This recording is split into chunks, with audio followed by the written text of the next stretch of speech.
What is up, Progression people? Head brewer Todd Sullivan. I'm going to go over how we can. So today, every Monday, we can. We have a mobile canning unit, Black Diamond. They're from Marblehead, and good guys. You can see them down there. That's dad and son team. And so we start off at the tank. The tank's carbonated. This tank is carbonated at 2.53, and we're kegging Evolve today. My ears look funny. I've got this thing around my head, so make my ears look better. So 2.53, and you can see in the tank right there, it's coming out of the tank. You can see beautiful hazy Evolve in the tube right there. It goes down this tube, and it goes into the filler right over there. So our cans come like this, packaged 16 ounce. You can see 1, 2, 3. And Matt right there is loading up the cans. I'm gonna walk down the line and show you what's up. So the cans come onto a palletizer, which is right there. And Matt will load those cans up and move down the line. And this is called a twist rinser. They'll get rinsed with sanitized water. And then they'll go down to our filler. So the cans move down. Right here, they get purged with CO2. And then right there, you can see the beer is being filled up. So 4 go down, get purged with CO2. 4 get filled up, move down the line. Then it comes over to the steamer, where it gets steamed. You can kind of see where the steamer, it's like picks it up and spins it. And then it moves slowly down the line to where it gets labeled. The labeler's right here.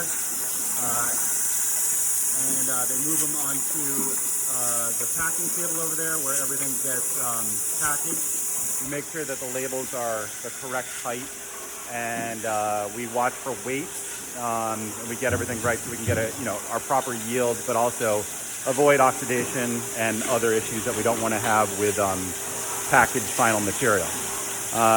Then so every week everybody's like, one of the big questions you get in brewing as a brewer, like, oh, do you drink all day? Totally. It's not part of it. It's like we're not chugging whole glasses of beer, but in every packaging run, I want to make sure that everything is correct. So as the head brewer, I am obviously responsible for the quality of our product. So this is completed Evolve today. You can see it's got a beautiful hazy color. This is our 8% New England IPA that we hop exclusively with mostly 2019 Citra, and there's a couple other smatterings of other hops in there that I don't want to give you. So you can see it's got beautiful head retention, beautiful hazy color, and it holds a really, really nice head right up to the top. So then I'll take it, I will smell it, which has got, beautiful grapefruit, citrus, floral flavors and aromas. And then I'll just take, I'll smell it again, take a big sip. Move it around in my mouth a little bit. And then, you get that beautiful citrus New England IPA flavors and aromas. And I like to do it first thing in the morning because that's when your taste buds are at their highest. I'll obviously look at the bottom of the glass, make sure that we're not pushing any trub or any residual through. And most of the time, it's a beautiful thing. Then, I'll do other samples. Like I poured this one about an hour ago. And I want to see if it's still holding its head retention. It's got nice lacing that you can see right there. It had multiple lacings, but it holds up. Really beautiful beer. It's one of my favorites. It's held really strong. And it's funny, we talk about it with our larger beers, but everybody says, they slow down in the summer. Not in our case. People love Evolve. I think mainly because it's an 8% double IPA. It's one of our strongest that's on the market. And, it's got a beautiful label. Citra, which is by far definitely my top 3 hops that I choose for flavoring and aroma. Just beautiful qualities of New England IPA. And then we'll load it on a pallet. You can see right there. And we have our distributor typically waiting for finished product at the end of the day. We kind of play, we kind of go up against the 8 ball sometimes because our distributor wants the product today. And sometimes the canning line won't run well. We'll have issues with a seamer, we'll have issues with the date coder, or whatever can be the problem. And sometimes the distributor is waiting right outside to get the freshest product to the market so they can deliver the beer this week, which is exactly what we want. But sometimes I have to call or let them know that, hey, we're running a little bit late or whatever happens. So that's our run every Monday. Our mobile canner comes in. You can see it from back there. So Matt is doing the loading. Mike is running the seamer and filler.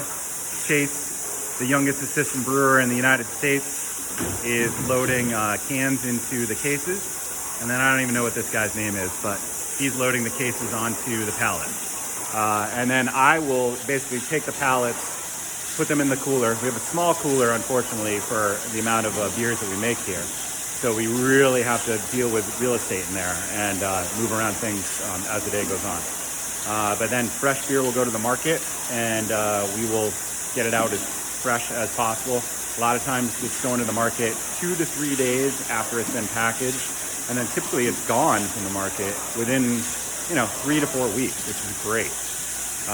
So I hope everybody's surviving. This is kind of a long video today, but want to keep up with the videos, and I think everybody feels pretty down right now, especially what's going on in the world with the riots and what's going on in Washington and blah blah blah. So remember, there's always beer. If you're sad, if you're happy, if you're stressed, if you're if you're dealing with the coronavirus like we all are, then it's a perfect thing to make you feel better. And it's awesome. We're all doing it. So keep it up, keep up the drinking, and we're gonna keep up making awesome beers. We got a new one coming out next week. I'll do a video about that probably next week. Peace out, guys. I love you.